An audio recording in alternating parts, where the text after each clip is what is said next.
Okay, so number one, Perry invested in a property that cost him $1,500. 5 years later, it was worth $3,000. And 10 years from his original purchase, it was worth $6,000. Assuming the growth rate remains the same, which type of function could he create to find the value of his investment 30 years from his original purchase? Okay, so if you look, what's happening is every 5 years, the investment is doubling, right? 1,500 times 2 is 3,000. 3,000 times 2 is 6,000. So when you double, or I shouldn't say double, when you multiply by a number to get from one term to the next, that's called an exponential function.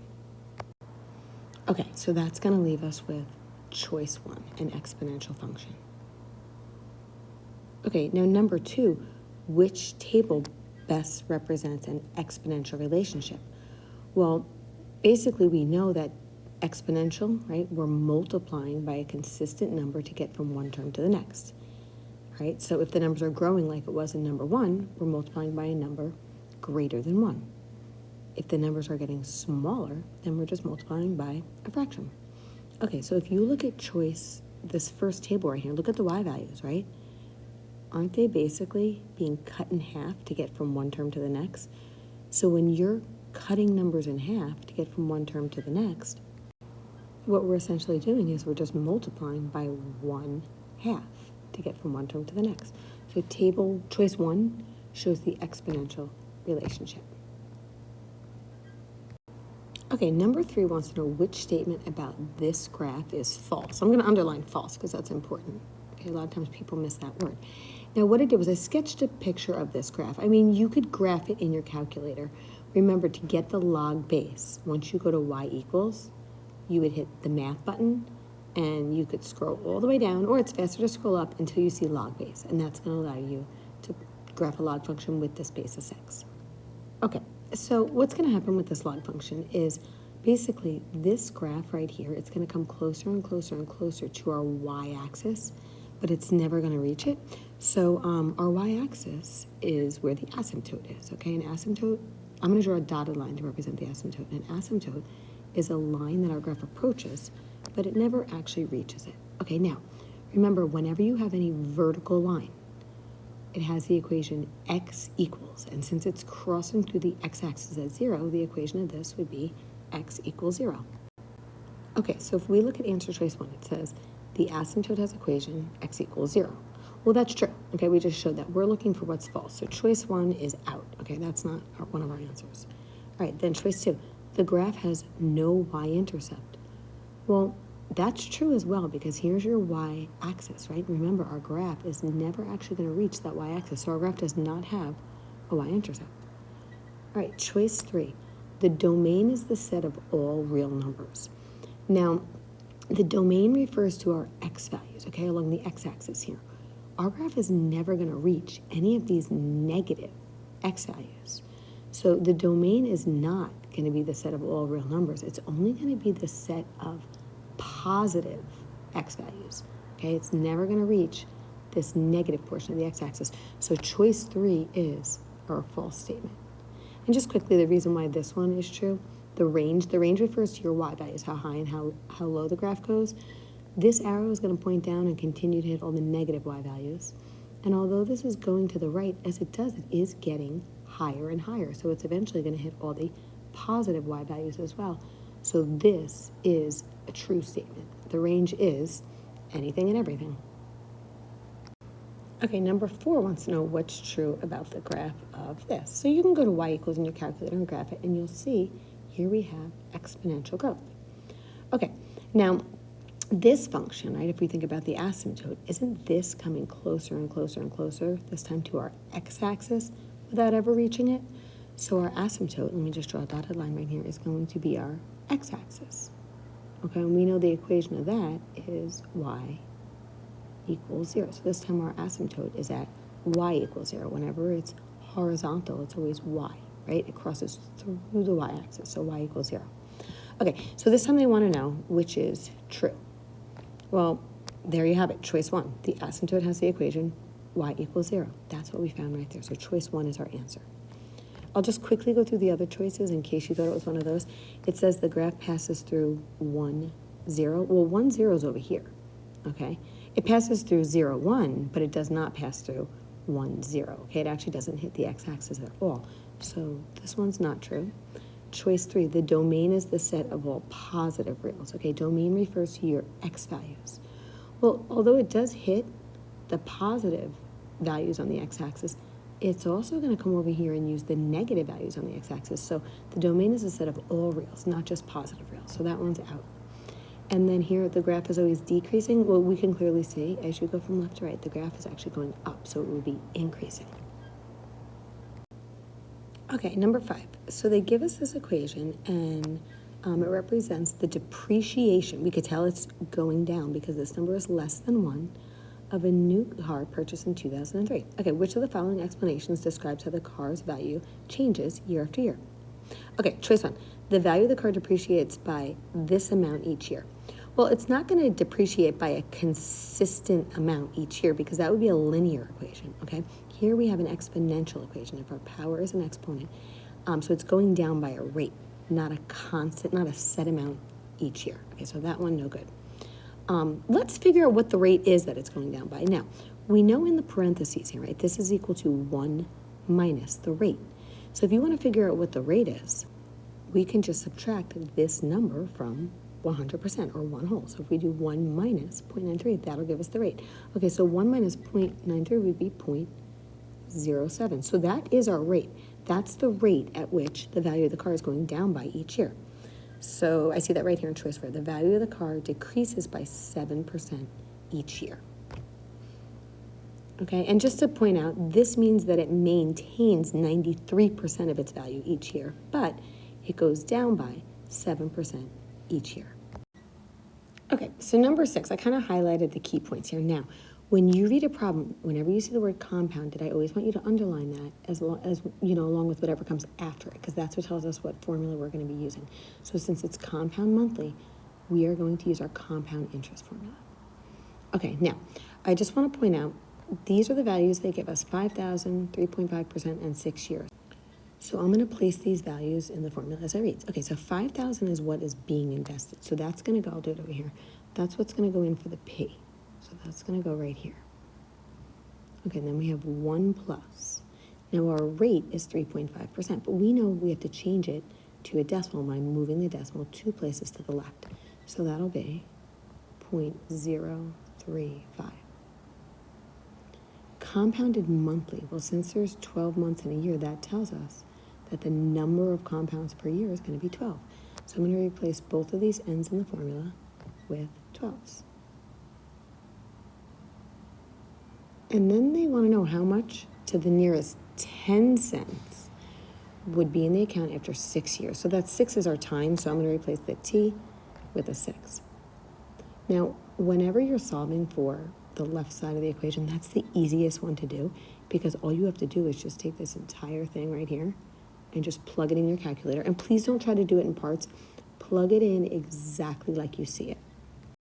Okay, now, if the question didn't say what to round to, or if it said to round to the nearest cent, right, we would get $6,166.51. But because they want it to the nearest 10 cents, okay, you're going to have to round this to the nearest multiple of 10. So what that means, it would have to end in like 10, 20, 30, 40, 50, 60, whatever.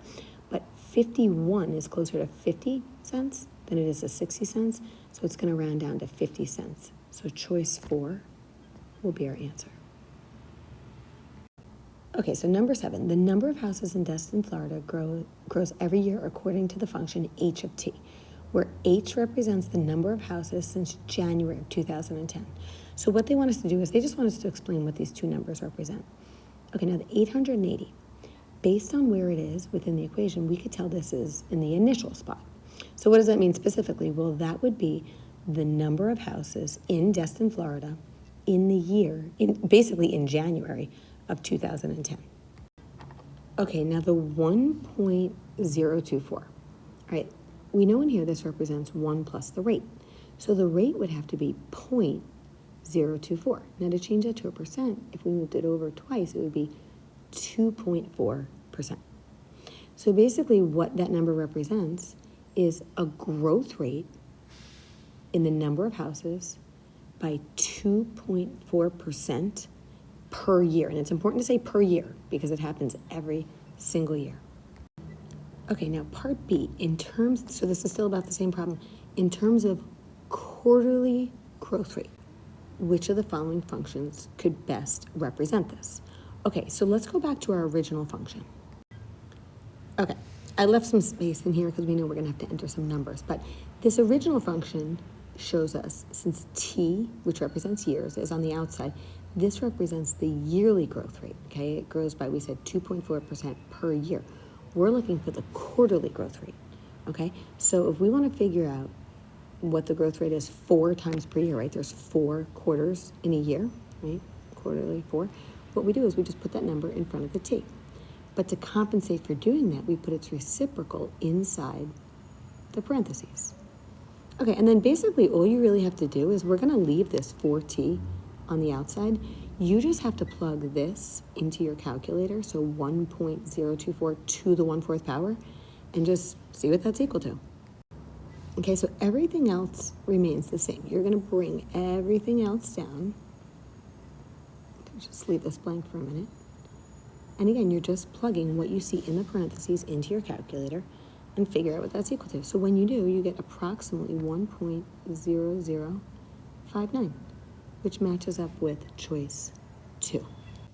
Okay, so if you take a look at part C, we're still using the same function h of t, but this time they want us to calculate the growth rate every 10 years. So another way to say that is we're going to calculate it once every 10 years. And the way I say it like this, once every 10, is because it lets us know that 1 out of 10, or 1/10, is the number that we're going to put in front of the t.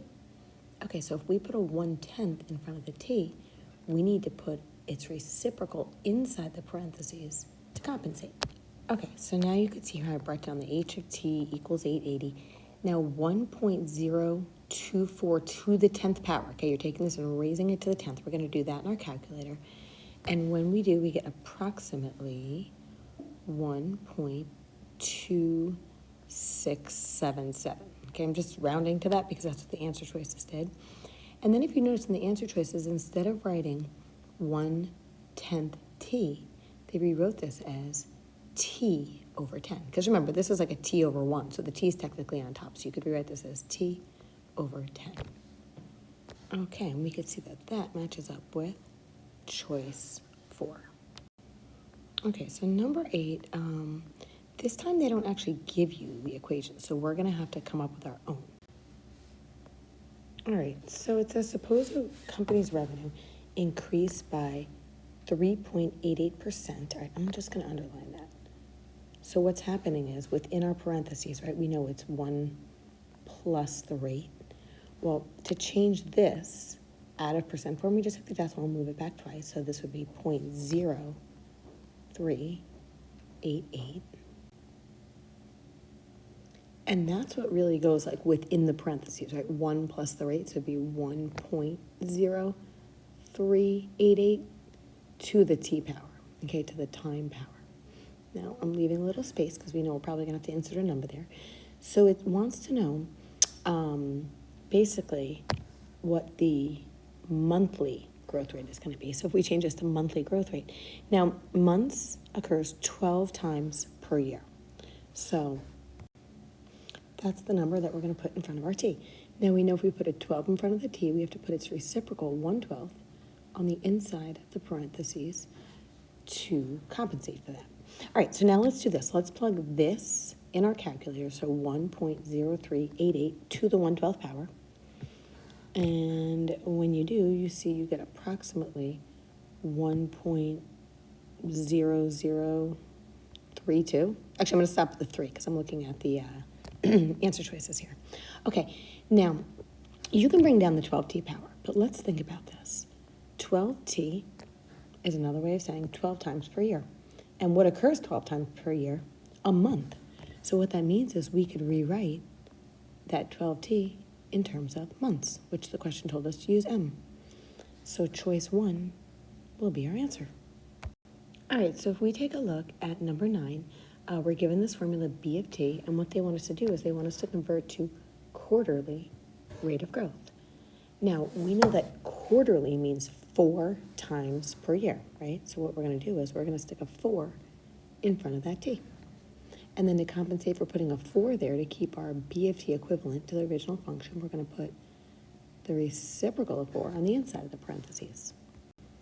Okay, so what I did was I brought everything down, and we need to plug 1.16 to the 1/4 in our calculator. And when you do, you get approximately 1.038. Now, instead of just bringing down the 4t, right, if you look at the answer choices, they're in terms of q, not in terms of t. So let's think about what this means. 4t, 4 times per year. Well, what occurs 4 times per year? A quarter. So I can replace that with a q for quarter. And then that matches up with choice 2.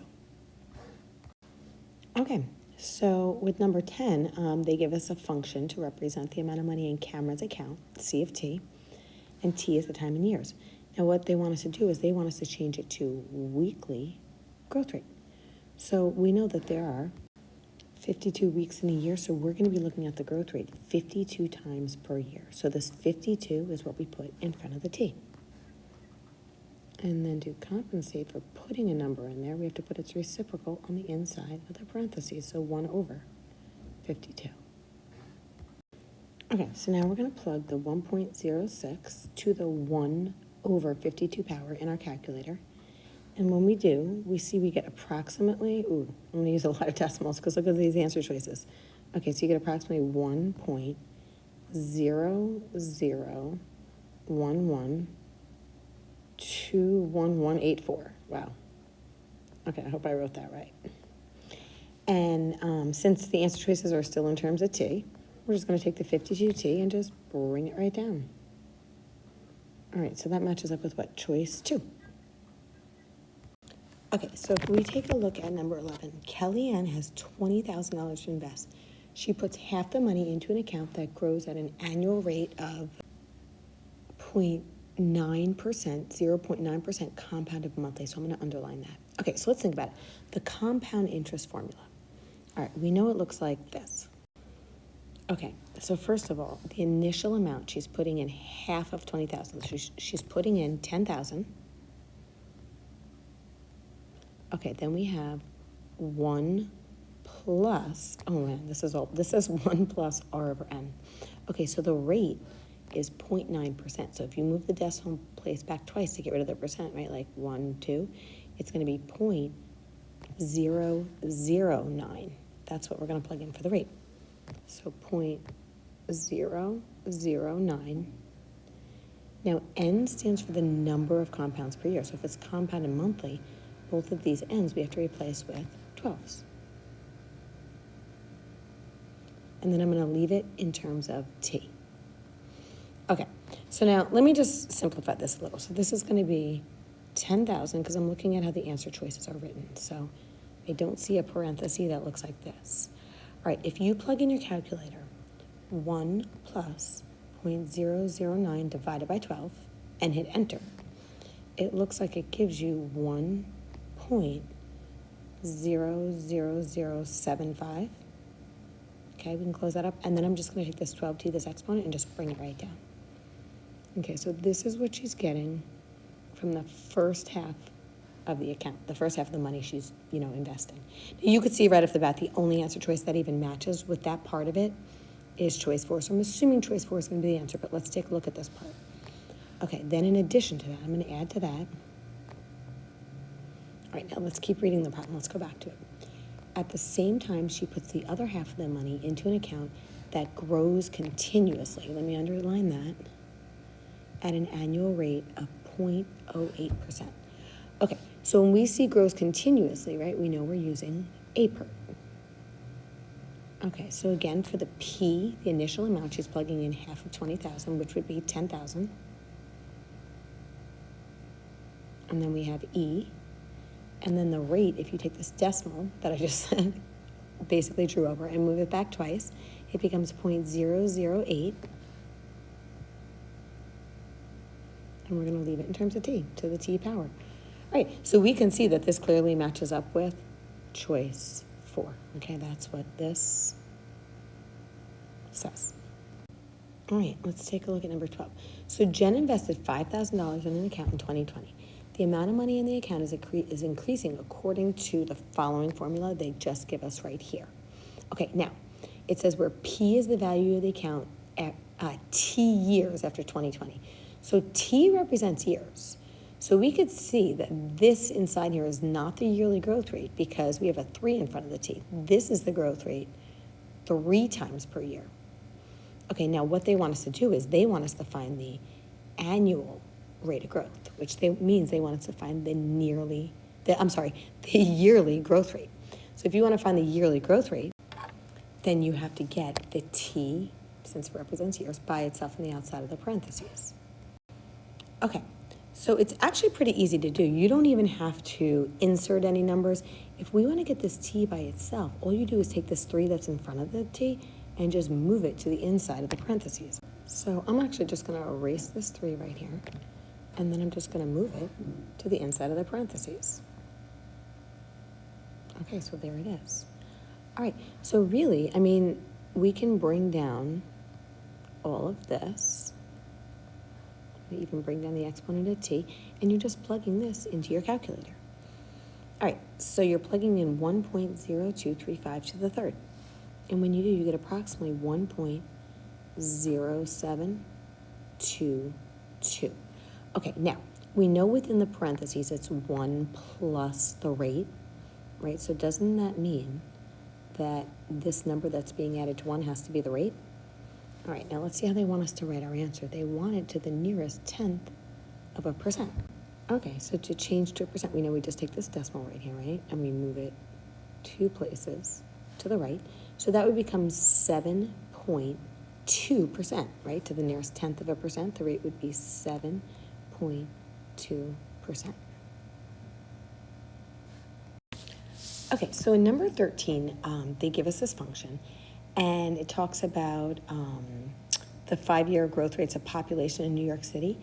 And what they want us to do, I'm just going to underline it, rewrite Frank's function to determine the annual rate of growth to the nearest 100th of a percent. So basically, if we want to find the annual rate of growth, okay, what we have to do is we have to get the years, which is t, all by itself on the outside of the parenthesis. We want just a t out there. Now, if you look at the way this original function is written, this says t over 5. So, I mean, technically there's a 1 in front of this t, right? So it means 1t over 5. If you want to take this t and bring it to the outside, don't we still have a 1 over 5 as our exponent? So we have a 1/5 t. I'm going to rewrite this as 1/5 t. Now, again, if we want to find the annual growth rate, we need to get this t, since it represents years, by itself on the outside of the parentheses. Now, to get the t by itself on the outside of the parentheses, you don't have to insert any numbers. Look, here's the t, here's a number in front of it. What are we allowed to do with this number in front of it? You're allowed to take it and shift it as an exponent to the inside of the parentheses. So I'm actually going to erase this, and I'm just going to put it as my exponent right here on the inside of the parentheses. Okay, now it does say to rewrite this function in terms of yearly growth rates. So you actually do have to rewrite the entire function. Okay, so I'm bringing all this down, and I know I'm going to have just a t on the outside, but what I need to do here is I need to put this into my calculator, the 1.21 to the 1/5 power. Okay, and when I do, I get approximately 1.0389. Okay, so we know that in the parentheses it's 1 plus the rate. Okay, so that being said, here's the 1, and then this is our rate, 0.0389. Now they want us to round that to the nearest 100th of a percent. Okay, so let's change it. Let's first make it a percent by taking the decimal and moving it 2 places, right? It was originally here. Now we're moving it 2 places to the right, so that's going to become 3.89%. Okay, so that is the yearly population growth rate. Okay, in number 14, they give us a formula over here that deals with the half-life of iridium-192. And it wants to know which equation in the answer choices approximates the amount of iridium-192 present after t days. So what they're looking for you to do is get t, the number of days, all by itself on the outside of the parentheses. Okay, so what I first did, how we started off the last one. Technically, there's really a little 1 in front of this t. So what I did was, instead of writing this as 1t over this, I took the 1 over 73.83 and put it in front of the t. Okay, now if we want to get the t by itself, all we really need to do is take this fraction and move it to the inside of the parentheses. Actually, you know what I'm going to do to make it even easier? I'm going to just erase this parenthesis and rewrite it right here. I'll just make them bigger. There we go. So inside the parentheses, we have 1/2 to the 1.7383 power. Okay, so what I'm going to do is bring down the a equals 100. I'm going to take the 1/2 to the 1.7383, plug that in my calculator, and see what I get. And I'm going to take this exponent of t and just bring it right down. Okay, so when I plug that into my calculator, I get approximately 0.990656. And I'm going to stop there because I could see that that is answer choice 3. Okay, so in number 15, they give us this function d of t, and it does say which expression is equivalent to this, to d of t, and can be used by students to identify an approximate daily interest rate on loans. Okay, so what we're doing is, if we want to find the daily interest rate, we want to determine how much it's growing by 365 times per year, right? Because there's 365 days in a year. Okay, so basically this 365 is what we're going to put right here in front of the t. And to compensate for putting a number within the function, right, because that changes its value, we put its reciprocal on the inside of the parentheses. Now, normally what we would do is we would plug this into our calculator, but look at the answer choices. They're not even requiring you to do any work. Doesn't choice 4 match up with our work? So that's it. You don't have to plug anything in the calculator. Okay, so number 16, if you read, they're giving us this formula here, which represents the half-life of iodine. Now it says when this equation is written in terms of the number E, so like this right here, what is the approximate value of K? So what they want us to do is they want us to take this and rewrite it in this form right here. Okay, so since this can be rewritten like this, then we know these two equations must be equal to each other. So what I did was I took this and set it equal to this. Okay, now we can see right here, they both start with 100. So, I mean, you could divide both sides of the equation by 100, and if we did, they would cancel each other out. And since they're both on the same side of the equation, I'm just going to get rid of it. There we go. Right, those are going to cancel each other out. Now, see how they both have an exponent of a d? Right? Let's just say we raise both sides of the equation to the 1 over d power. These d's would cancel. Or basically, because we have an exponent of d on the left and an exponent of d on the right, we can just get rid of them. If it has the same thing on the left as we do the right, just get rid of it. And now this is the equation we're solving. Okay, now it's up to you. I mean, basically, to solve this, I would just throw ln in front of both sides of the equation. Because on the right-hand side, we know ln of e to any power is just equal to that power. So we're left with k. And then this right here, all you have to do is plug it in your calculator. Now, be careful when you plug this in your calculator, because if you plug in ln, your calculator opens a parenthesis. You want to, if you plug in 1/2, you don't want to close the parenthesis and put a 1/8 on the outside, because what's going to happen is it's only going to take ln of 1/2 and then take that answer and raise it to the 1/8 power. We want it to take ln of 1/2 to the 1/8 power. So basically, when your calculator opens up a parenthesis after ln, you don't want to close it unless both of these are in that parenthesis. You want to take ln of this whole thing. If you find it easier to just figure out what 1/2 to the 1/8 is, you could do that first, okay? That's approximately, just erase this. 1/2 to the 1/8 power is rounded. It's approximately 0.917. And if you take ln of this answer, okay, you'll get K to be equal to approximately negative 0.0866, which matches up with answer choice 1. Okay, number 17, a rabbit population doubles every 2 weeks. So that's telling us right here that we're going to be using our doubling formula. All right, so it says it doubles every 2 weeks. So I can plug that in for D, right? That's our doubling time period. So I'm going to, actually, let me just erase the D, go like this. And I'm going to replace that with a 2. All right, so then there are currently 8 rabbits. So 8 would be the initial amount, so we could plug that in for the P. So let me erase the P, and we'll make that an 8.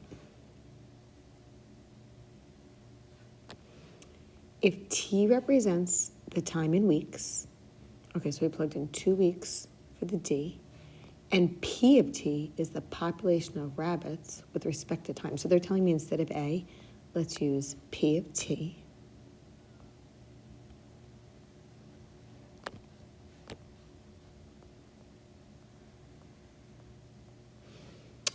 About how many rabbits will there be in 77 days? Now here's the thing, this is in days. We want it to be in weeks. So let's convert it to weeks, okay? So since there's 7 days in a week, let's just take the number of days that have passed and divide it by the number of days in a week, and that would be equal to 11 weeks. So really, in place of T, the time, so right here as well as right here, we're going to replace those with 11s. So let me erase this T and this T, and let's just make those 11s. Okay, so to figure out what P of 11 is equal to, we're just going to plug this entire thing in our calculator. And when we do, we wind up getting 362, and then our units would be rabbits.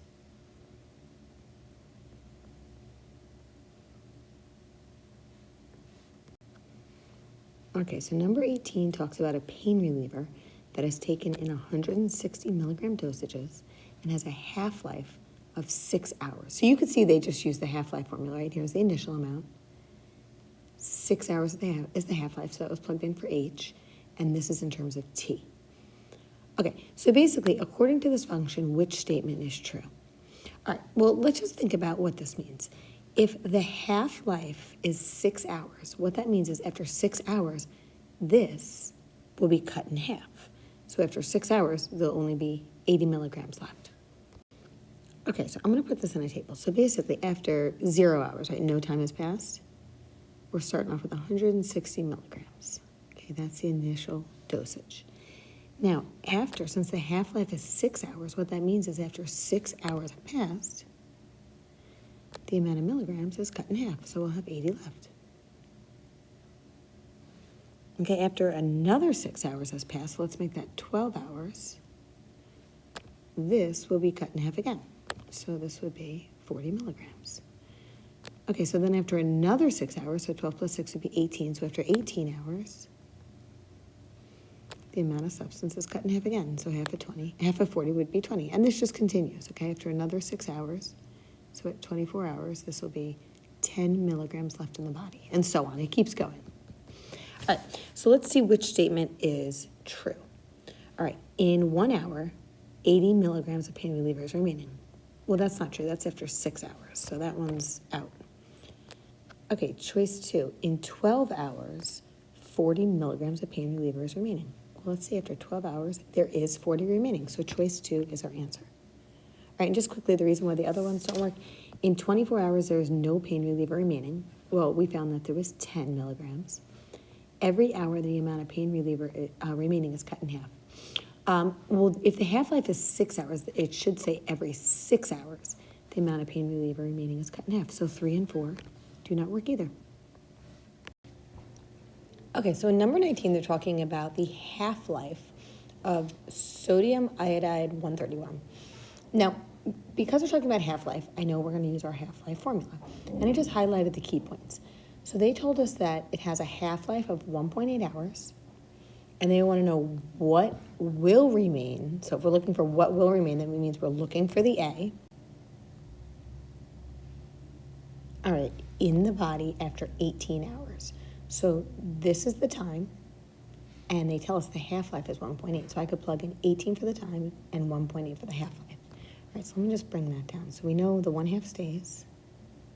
The time that has passed is 18 hours. And the half-life is 1.8 hours. Okay, now what we have to do is we have to plug in the initial amount here. Now don't be fooled, okay? If you look at this chart, this is not the initial amount. This is the amount that remains after one half-life had already occurred. So think about it. If a half-life occurred, doesn't that mean the original substance was being cut in half? So if this is the amount that remains after the original substance was cut in half, if you want to figure out how much the original substance we had, you're going to take this and double it. Okay, so when we take 139.000 and double it, it gives us 278. This was the initial amount, and once it was cut in half, that's how much remained. Okay, so we're going to plug in 278 for the P. And then all you really have to do is, if you want to figure out what A equals, you're just going to plug this into your calculator. And when you do, you get choice 3. Okay, so in number 20, iodine-131 is a radioactive isotope used in the treatment of thyroid conditions. Okay, it has a half-life of 8 days. As soon as I see half-life, that tells me I'm going to use my half-life formula. Okay, so basically, I'm going to start plugging things in. So if it has a half-life of 8 days, I can replace the H, let me just erase that, with an 8.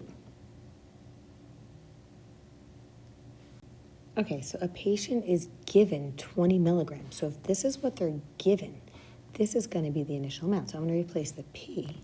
Let me just erase that. And let's replace that with a 20.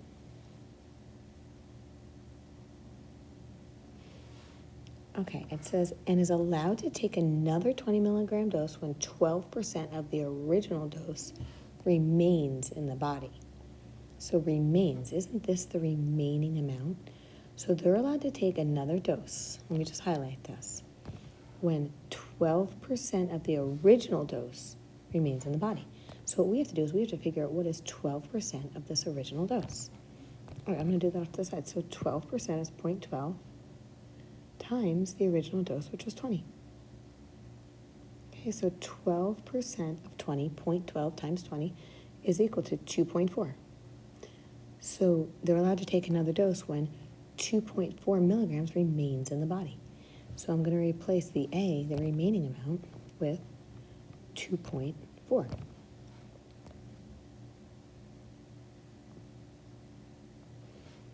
Okay, and it says how long. That tells us we're solving for T. Okay, so we know, I'm just going to fix that. We know that whenever we're solving for an exponent, right, we're going to use log. So basically what we have to do is we have to get the term, the base that contains this exponent on it by itself. So we need to get rid of this 20. So let's start off by dividing both sides of the equation by 20. All right, so these 20s cancel, and on the right-hand side it leaves me with 1/2 to the t over 8 power. And then on the left side, 2.4 divided by 20 is just 0.12. Okay, so now this is where I'm going to put the word log in front of both sides of the equation. And the reason we do that is so that our exponent is no longer an exponent. Aren't we allowed to take this exponent and bring it to the front of the word log, right? This can come right there. Okay, so what I did was I took the t over 8 and brought it to the front of the log of 1/2, and that's what this says here, t over 8 times log of 1/2. All right, well, if we're solving for t, we need to get rid of the log of 1/2 as well as the 8. But let's first get rid of this log of 1/2. So I'm going to divide both sides by log of 1/2.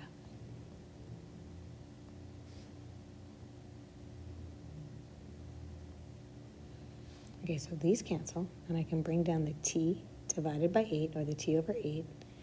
And then this you're just going to plug in your calculator. When you do, you're going to get an irrational answer, so you can round on your paper, but keep that number in your calculator. So on my paper, I get approximately 3.0589. Okay, now, this is t divided by 8. The opposite of division is multiplication, right? So if we want to get the t by itself, we can just multiply both sides by 8. Basically, if you want to, if you have a fraction, just multiply both sides by whatever's in the denominator. So now you're going to take that entire answer that's in your calculator and you're going to hit times 8. Okay, and when you do, you get approximately 24.4711. And then on the right side of the equation, this 8 on the bottom cancels off with the 8 on top, leaving us with just t. Now let's go back and see what they want us to round to. It says, how long to the nearest day does the patient have to wait? Okay, well, to the nearest day, right, this would round down to, if this is a 4 or lower, this rounds down. So it's going to be 24 days.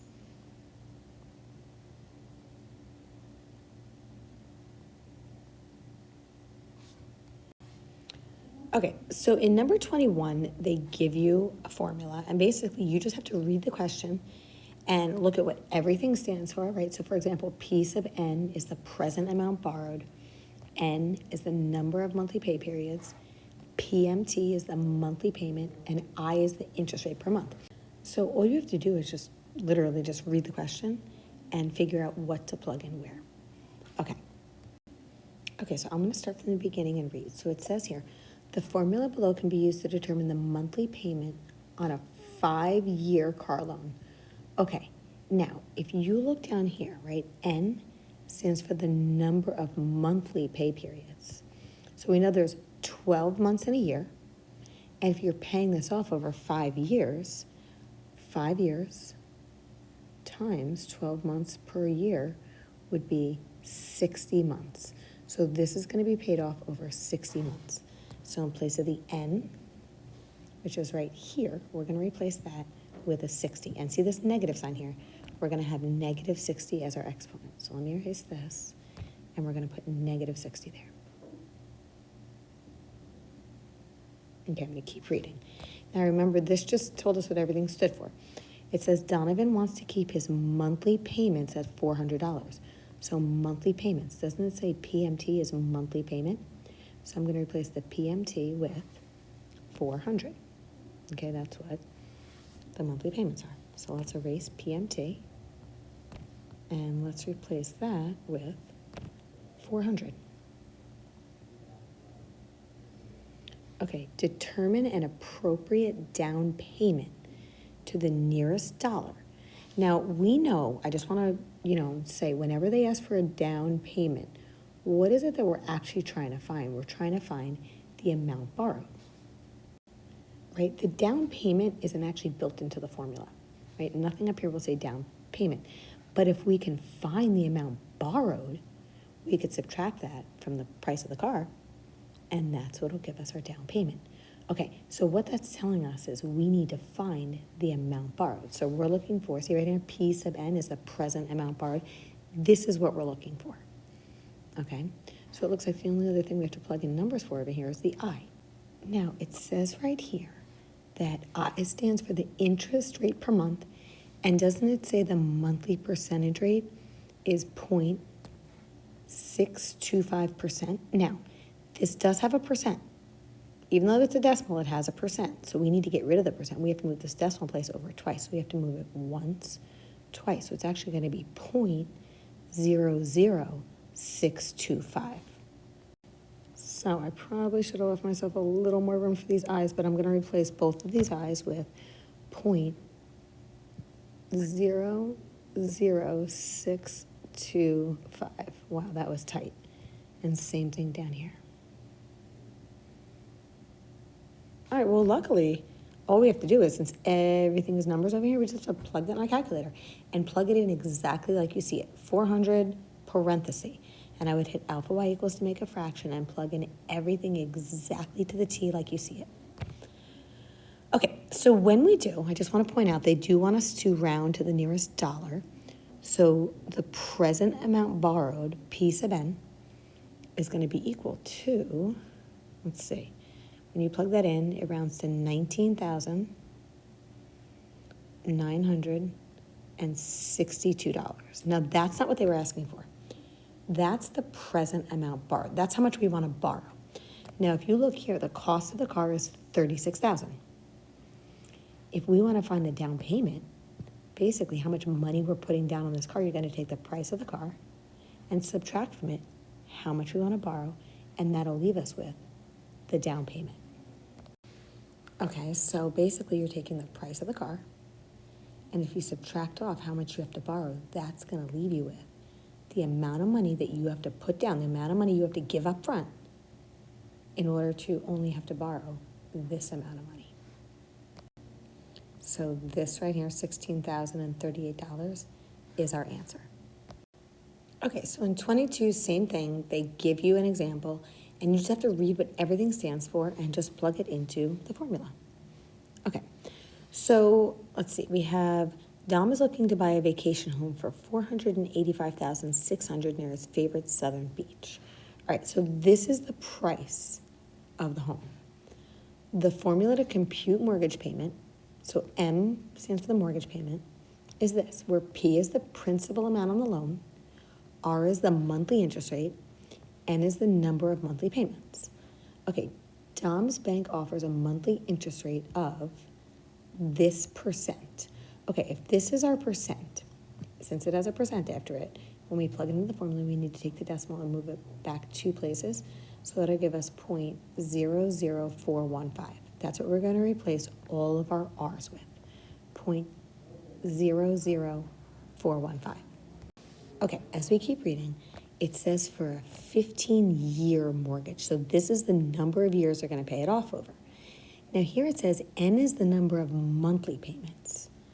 Okay, so we have to figure out how many months are going to be in 15 years. All right, so let's just do 15 years times 12 months per year. And that'll give us 180. So N is going to be 180. We're going to have 180 monthly payments. So I'm going to replace these two N's with 180.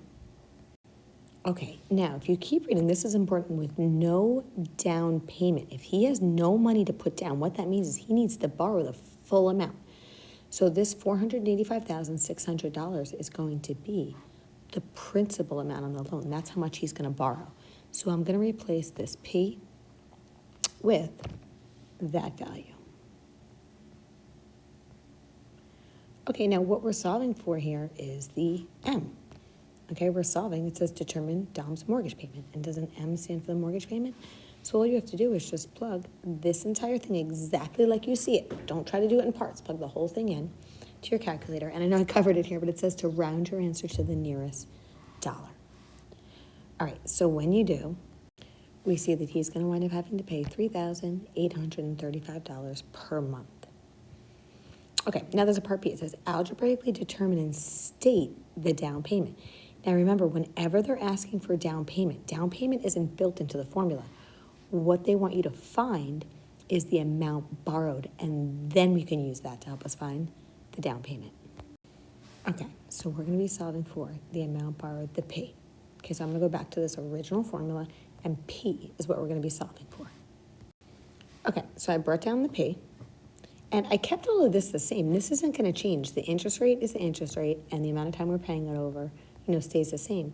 But they want us to figure out the down payment that Dom needs to make his mortgage payment be $3,000. So does an M stand for mortgage payment? So let's replace the M with $3,000. All right, and then we just have to solve for P. Now, it's up to you.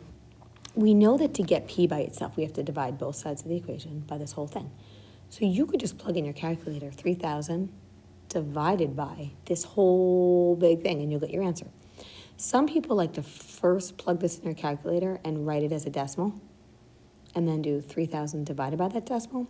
So I'll do it the longer way. Okay, so we're going to take, I'm going to bring down the 3,000 equals P times. Now, if you plug all this whole thing in your calculator, okay, exactly like you see it, you should get approximately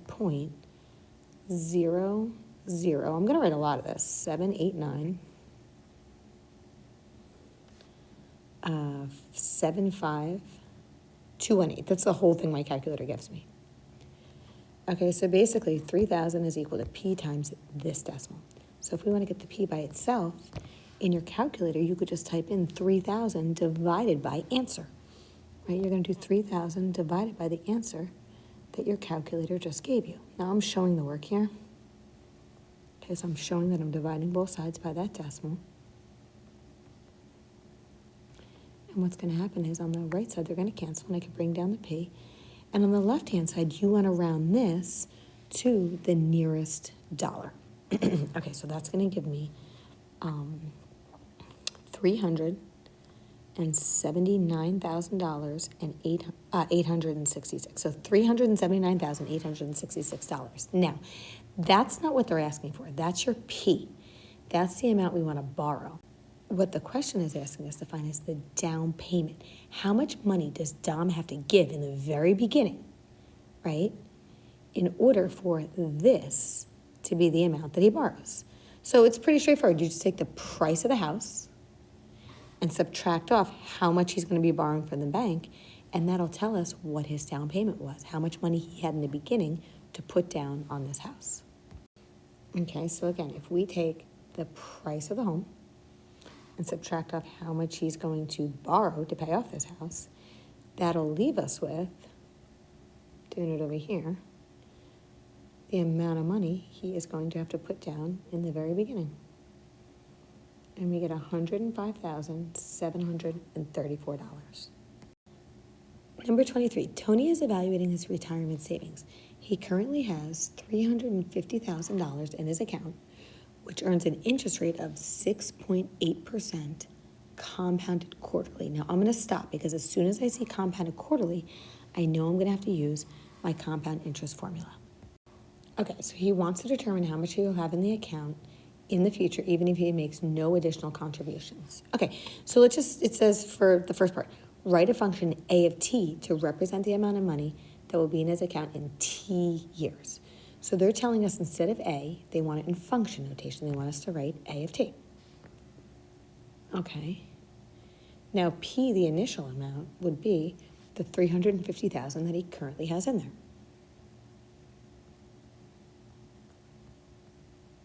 And then we want to have 1 plus the rate. So if you take this decimal, if you want to get out a percentage form, take the decimal, move it 2 places to the left, you get 0.068. So that's what we're going to plug in for the rate.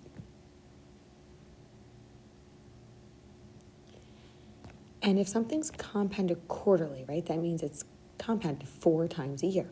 So there's 4 compounds. So the number of compounds n would be 4. So let's replace those n's with 4's. And they want us to leave it in terms of t, right? T years. So there's the first part. All right, now the next part, it says that they want us to graph it on the set of axes between 0 and 20. So that's a lot of points we're going to have to plot. Okay, so first thing you're going to do is you're going to go to y equals in your calculator, and you are going to plug in this function. Now, honestly, you don't really actually have to see the graph. Like if you hit graph, you know, depending on your window, you're probably not even going to see the graph. But really, the table of values is what we're concerned with. Now, if you think about what's going to happen, right? He's starting off with $350,000 in his account. And as we scroll down the table, right, as the time increases, isn't the amount of money going to grow, right? If this is 1 plus the number, isn't it going to grow? So it's going to get bigger and bigger. So what you want to do is you want to go all the way down to where x is equal to 20 on your calculator, right, because t corresponds with x, and look at what y value corresponds. Okay, so this is what I see in my calculator. Now you could see when x is 20, right, really, when t is 20, this right here is the y value. Now e, what does that even mean? E means that you're going to take the decimal place, and since it says e positive 6, this is 1.35 e positive 6. It means you're going to move the decimal 6 spaces in the positive direction. So if you take this and move it 1, 2, 3, 4, 5, 6. Okay, so the decimal would wind up over here. So basically you're going to have a number, I'm just going to put commas now, over a million, right? 1,350,000. Now that's probably not too accurate, okay? And the only reason they write it like that here is because look how thin this column is. They can't fit any more numbers. So what you can do instead, okay, if you actually take your cursor, right, that was on this X value, and use the right arrow key and move it over, so see how now I'm highlighting that Y value? This is the Y value, it shows you on the bottom of your screen, right? This is the Y value that corresponds with an X value of 20. So basically, this 1,350,000 was rounded. This is what you actually get, 1,348,168. Now, when you think about it, I mean, we have to number pretty high along our Y-axis, right? I would say you have to go up to like at least 1.4 million. Okay, so I mean, that being said, let me just move this up a little. You have to figure out what you want to number by along the Y-axis to fit all the way up to about 1.4 million. Let me give you a suggestion. Do not make your life hard. Don't try to take like 1.4 million and divide it by the 20 boxes and label by numbers that are going to be, you know, kind of a nightmare to figure out what to number by. Pick something easy. Pick like 50,000, 100,000, 200,000, something that's really easy to jump by. But whatever you pick, you want to make sure that you're going to number as high as you have to on your chart. So like if you thought, let me jump by 50,000, you would realize, oh, wait, it's not going to make it to 1.4 million. So you have to, you know, kind of plan ahead. Now, personally, I think it's easiest to jump by 100,000s because then the top of the box, if there's 20 boxes, will bring me to 2 million, which is well above which I have to get to. Now, it's totally up to you. You do not have to number every single number. So let me show you what I did. Okay, so technically, right, we know the bottom is always 0. Please don't try to put a number here.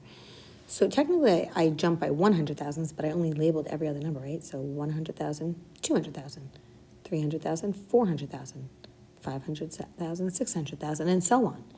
Okay, until I got to 1,400,000. Now, notice I didn't put like 200K, 400K. Please don't put units as you're numbering. If you want to label off to the side, like if you just wanted to label like, you know, 2, 4, 6, 8, 10, and then wrote on the side in hundreds of thousands, that's okay. But please don't put units within your numbers here. Okay, that's how we label it off to the side. Okay, so I just took a picture of my finished, my finished graph here. So basically, I labeled my AFT axis, amount in the account in dollars, right? That's our units. And I labeled my t-axis, time in years. And we knew we had to number this all the way to 20. So basically, each box just represents one, right? 1, 2, 3, 4, but you don't have to number them all. Then I went to the table of values in my calculator. And it took me a while. You had to graph a total of 21 points. And I plotted them all. I labeled my equation. You don't have to write the whole thing. You could just write A of t. But please make sure you do not put arrows in either end, because see how they give you a starting point of 0 and an ending point of 20? Do not go outside this interval, so don't put arrows. They want you to start at time 0 and end at time 20. And this is what your graph should look like. It should be one nice smooth curve, even if your points aren't exact, because I get it. I mean, if each one of these boxes is 100,000 units, like how exact are your points going to be? But please do not play connect the dots and make like a jagged curve. Make it flow into one nice smooth exponential curve. Okay, so Tony's goal is to save $1 million. Determine algebraically. When they say to do it algebraically, that means you can't do it graphically. You have to do it by hand. So let's look at our equation above. So if we want to figure out how many years, we're looking for the t, it will take for him to reach his goal. So that when will the ending amount be? $1 million. Let's just replace this with 1 million and let's solve. So we know when we're solving for an exponent, see how our variable's up in the exponent spot, we're gonna have to use logs. Okay, so before we use logs, we need to get this base that contains the exponent on it by itself. So let's get rid of the number in front of there. So we can get rid of the 350,000 by just dividing both sides of the equation by 350,000. Okay, so this actually simplifies to 20 over 7. So I'm going to write it as a fraction rather than a decimal, so it's more exact. And if you plug in your calculator 1.068 divided by 4, I mean, if it gives you a decimal that keeps going and going and going, you want to leave it like this. But it actually doesn't. It gives you 1.017. So I'm gonna rewrite this as 1.017 to the 4t power. And again, I got this number by just plugging what was in the parentheses in my calculator. Okay, now the reason I left a little room right here is because we know this is where we're going to have to put the word log in front of both sides of the equation. And the reason we do that is so that we can move our exponent to the front of the word log, and now it's no longer an exponent. Okay, so that leaves us with log of 20 over 7. And you don't have to, but if you want to put that in parentheses, you can. Equals 4t times log of 1.017. All right, so we want to get the t by itself. Let's first divide both sides by log of 1.017.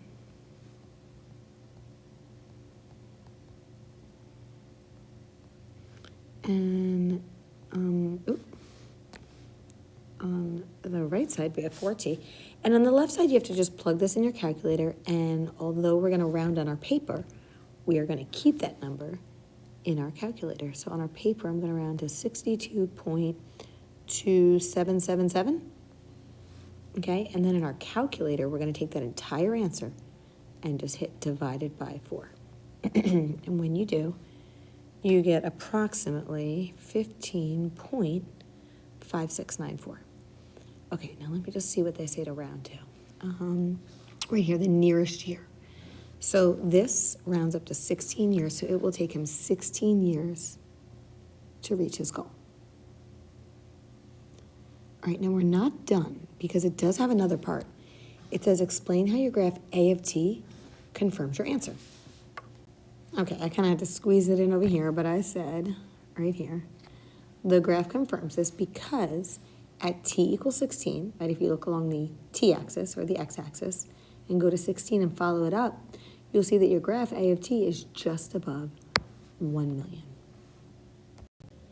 Number 24, they talk about one patient taking Tylenol and the other patient taking Advil. And in part A, they give you the setup of this function right here, and they just want you to plug in the numbers. So we're going to start with patient N.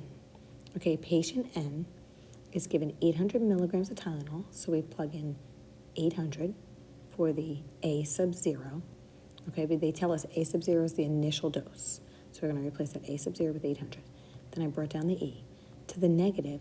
Now K stands for the decay rate. If it's decaying at 24% per hour, we just basically move the decimal over twice and plug it in as 0.24 and leave it in terms of T. Okay, if this is a T, this should be a T also.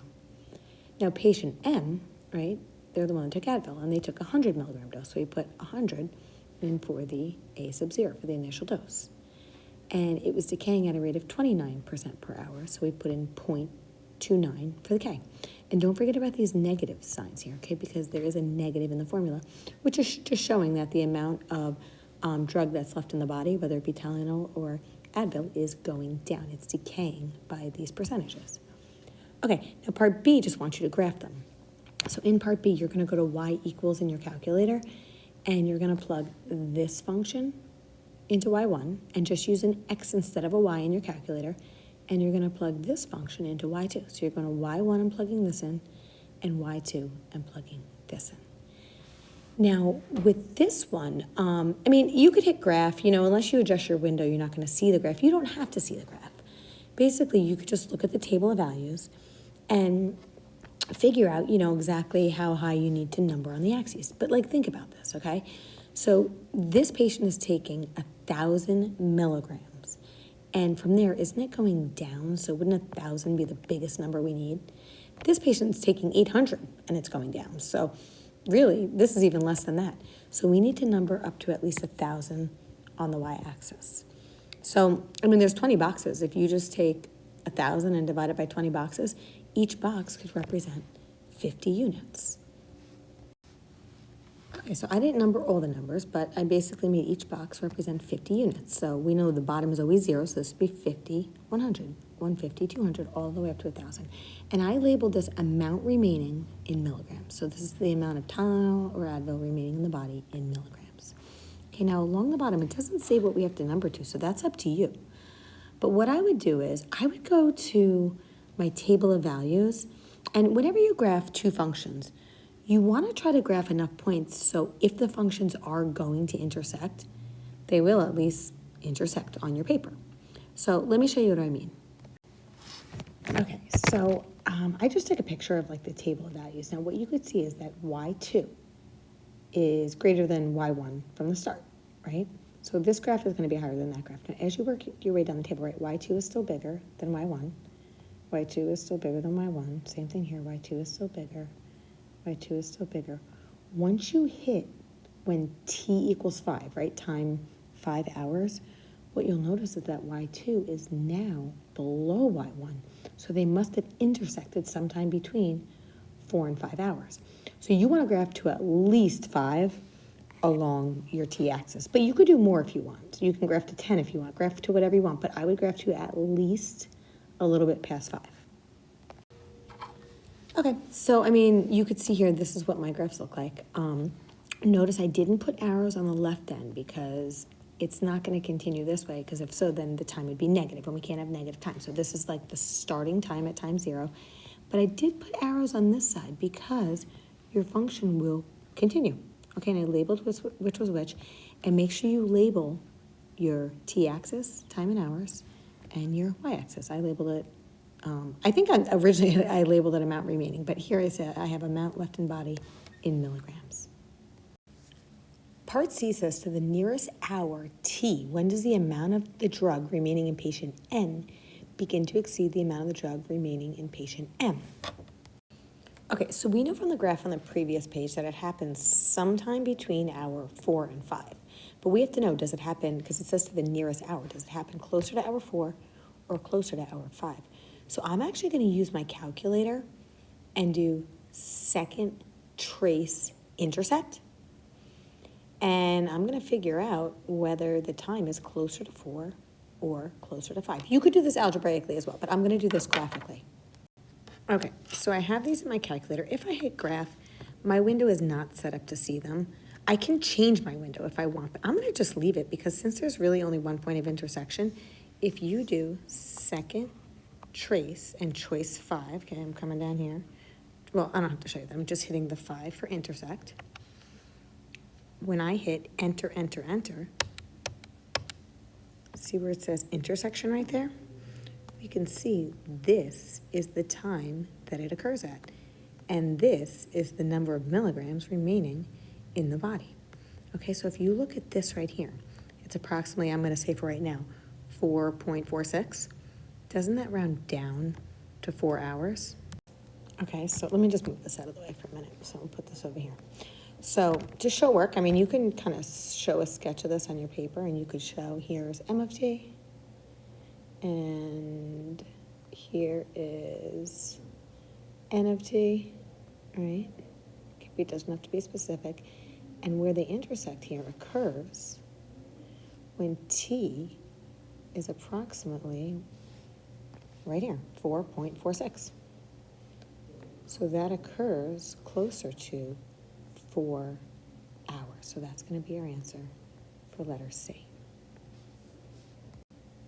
Part D is talking about patient N, so I used our function for patient N, and it says patient N asks the doctor for another dose of Tylenol. The doctor agrees to allow patient N to take another 800 milligram dose once there is only 5% of the original dose remaining in the body.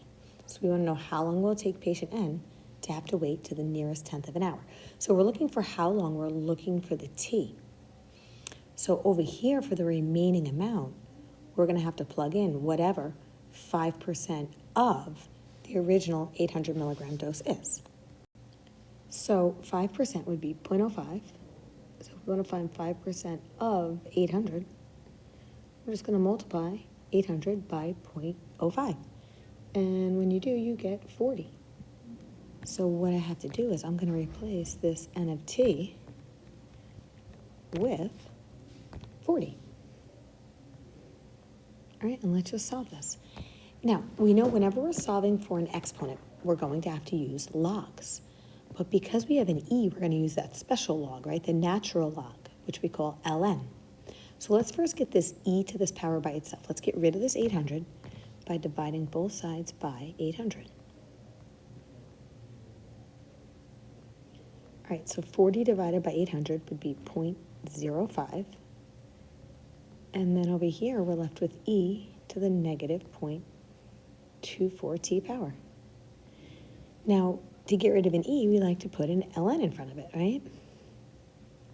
So on the left-hand side, I'm going to bring down the ln of 0.05. And we know whenever you have ln of e to some power, it's equal to just whatever that power is. So I'm going to bring down the negative 0.24t. We're almost done. To get the t by itself, let's just divide both sides by the number in front of the t. So we're going to divide both sides by negative 0.24.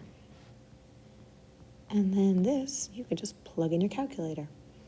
Okay, and when you do, you get approximately 12.4822. Okay, so they want us to round to the nearest tenth of an hour. All right, so nearest tenth is one decimal place. We have to look at the decimal after it. Since this is 5 or greater, we have to round this 4 up to a 5, so it'll be 12.5 hours.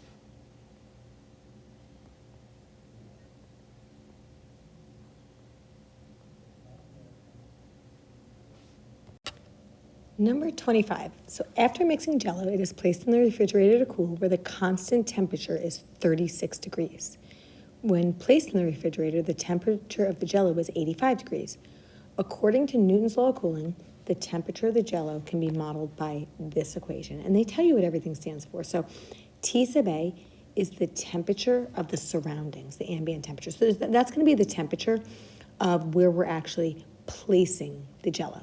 So we're placing the Jell-O right here in the refrigerator to cool where the temperature is 36 degrees. So we're going to replace T sub A, so this and this, with 36 degrees. Okay, that's the temperature of where we're placing the Jell-O, the temperature of the surroundings. All right, so those are going to be 36s. All right, so if we keep reading, it says, let's see, here we are. T sub 0 is the initial temperature of the object. Now, if you go back to really the second sentence, right? The Jell-O is placed in the refrigerator where the temperature was 36, but it says when placed in the refrigerator, the temperature of the Jell-O was 85 degrees. This was the initial temperature. So we're going to replace the T sub 0 with the initial temperature of 85. So let's erase this, and we'll put 85 there.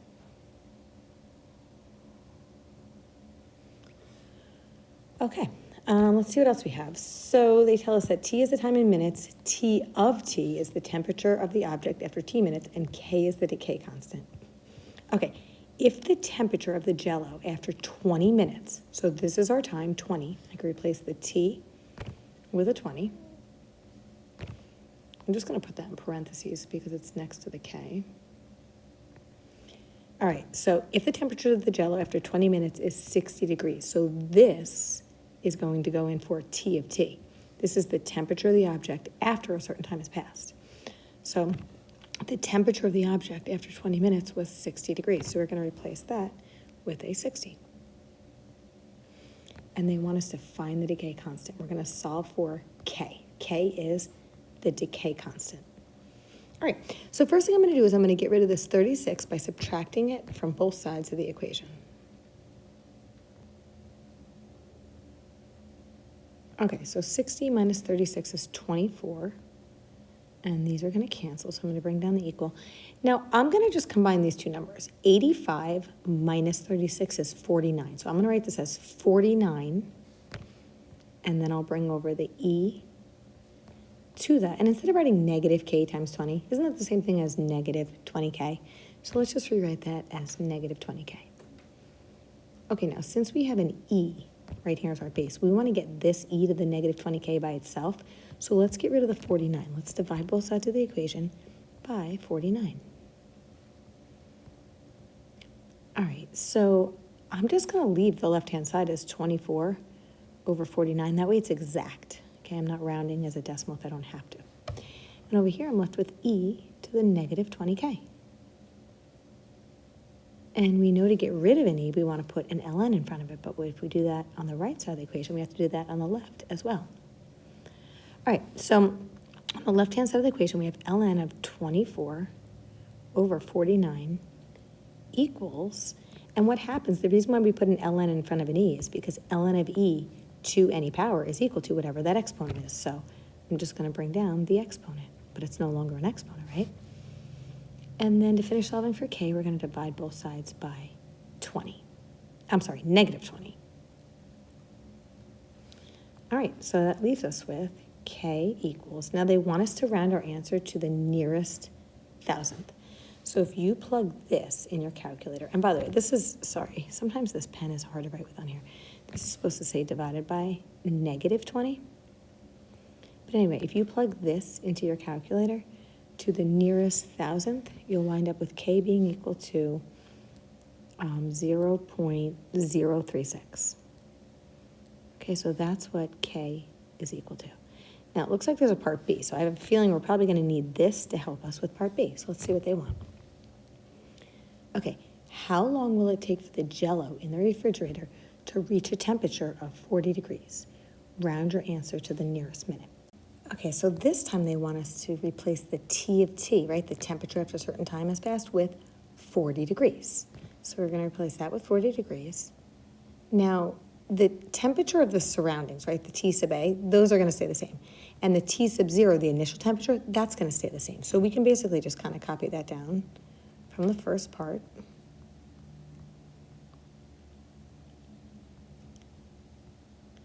Now, this time, we know the K. So we can replace, don't forget the negative sign. We know the K is 0.036. And what we're solving for here is the T, right? They're saying how long. So let's find the T. All right, so let's solve it. I mean, you pretty much solve it the same way we did as in part A. Just we're going to have different numbers involved. Well, some of them are different. All right, so let's first start by subtracting this 36. So that'll leave us with 4 equals. And if you combine these, again, that's equal to 85 minus 36 is 49. So we're going to have 49 e to this power.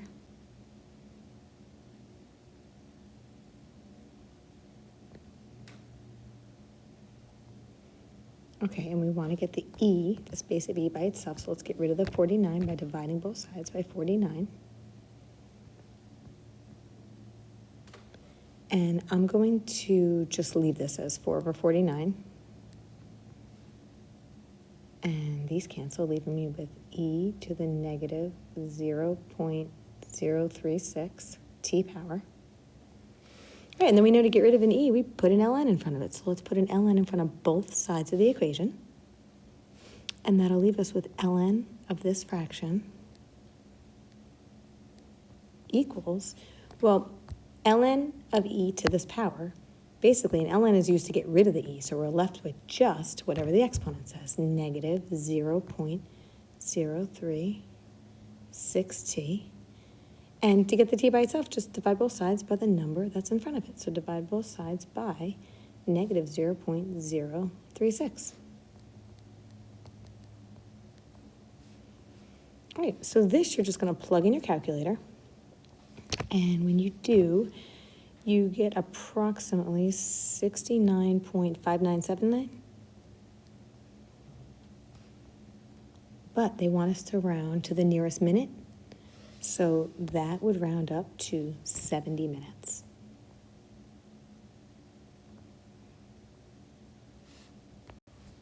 All right, and last but not least, we are finally on the last question, number 26.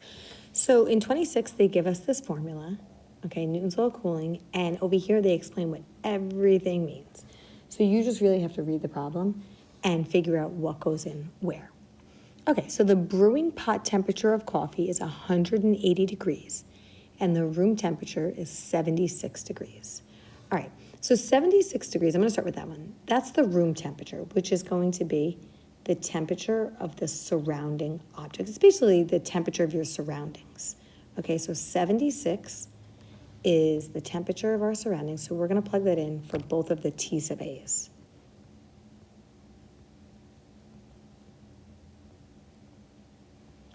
All right, now 180 degrees is really, since that is the brewing pot temperature, that's the initial temperature that the coffee will be when it's done brewing. So 180 is going to go in for the initial temperature.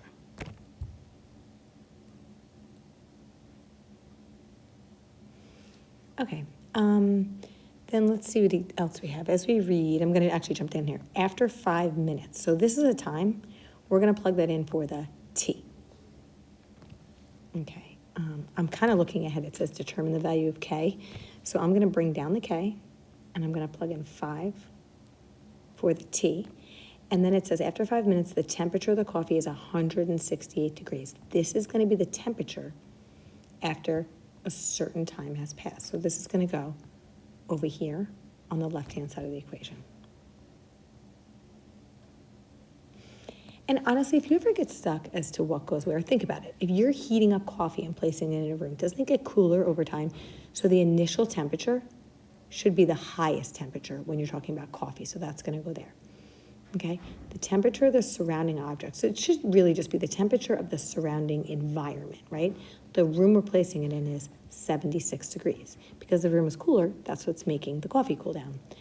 And then they want to know how long will it take to reach 168 degrees. This is always the temperature after a certain time has passed.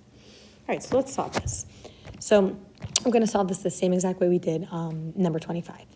So we're first going to get rid of the number that's hanging out by itself over here. So we'll subtract 76 from both sides of the equation.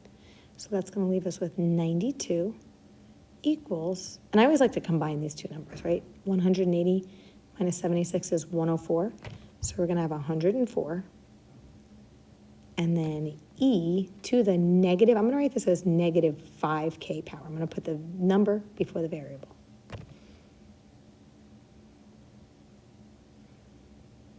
Okay, now we know we want to try to get this base of e with its exponent all by itself. So let's get rid of the 104 by dividing both sides by 104. All right, if you want to simplify this fraction, you can. If you plug this in your calculator and hit math, enter, enter, I mean, both of these numbers are divisible by 4, so that would simplify to 23 over 26. You could just leave it as is if you want. That's up to you. So 23 over 26 is equal to e to the negative 5k power. And now that we have the e by itself, that's where we throw the ln in front of both sides. So that leaves us with ln, I'm just going to move this up a little bit, ln of this fraction is equal to, well, we know the ln of e to this power is equal to just this power, so the negative 5k. And then to get the k by itself, let's just divide both sides by what's in front of the k. So when we divide by negative 5, that's going to leave us with k being equal to, all right, so they want this to the nearest 10,000th. Okay, so that means 4 decimal places. So when you plug this into your calculator to the nearest 10,000th, we get 0.0245. Okay, so that's our value of k. All right, now for part B, I'm assuming we're going to need this value of k to help us with part B. And part B, I see the first two words, how long. They want us to solve for the t within the formula. Okay, so if we're solving for t, we're going to have to plug in numbers for everything else. Now, we know these numbers, right, the initial temperature and the temperature of the room that we're putting it in, those stay exactly the same. So I'm going to leave those. So the room temperature was 76, and the initial temperature was 180. All right, we actually found k in this part to be 0.0245, so that's what I'm going to substitute the k with. And again, don't forget your negative there. We know that we're solving for t, so I'm going to leave that as a t. And then over here, this is going to be the temperature after a certain time has passed. So they're asking how long will it take for it to reach 155. So 155 is what we're going to plug in over here. And let's just solve it the same way we did all the rest, okay? We first want to get rid of this 76, so we're going to subtract it from both sides of the equation. Okay, leaving us with 79 equals, and we already know that 180 minus 76, we did earlier, is 104, so we're going to have 104 e to this power.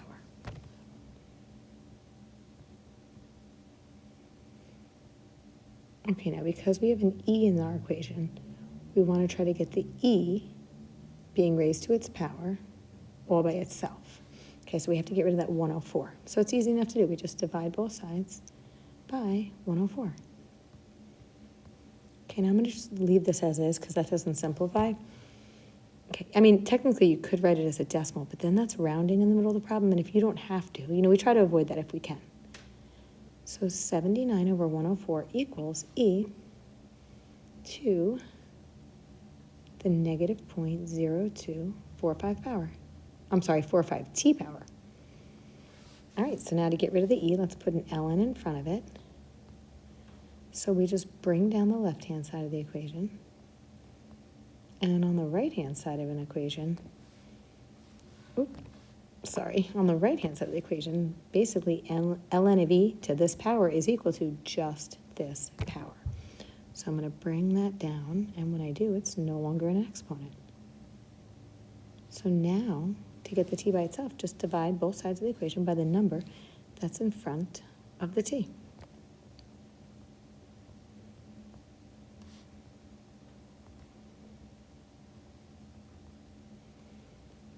All right, and it basically just becomes a calculator problem at this point. You're going to plug this into the calculator, and we get about 11.2222. There we go. So they want us to round it to the nearest minute, so it'll take approximately 11 minutes to reach a temperature of 155 degrees Fahrenheit.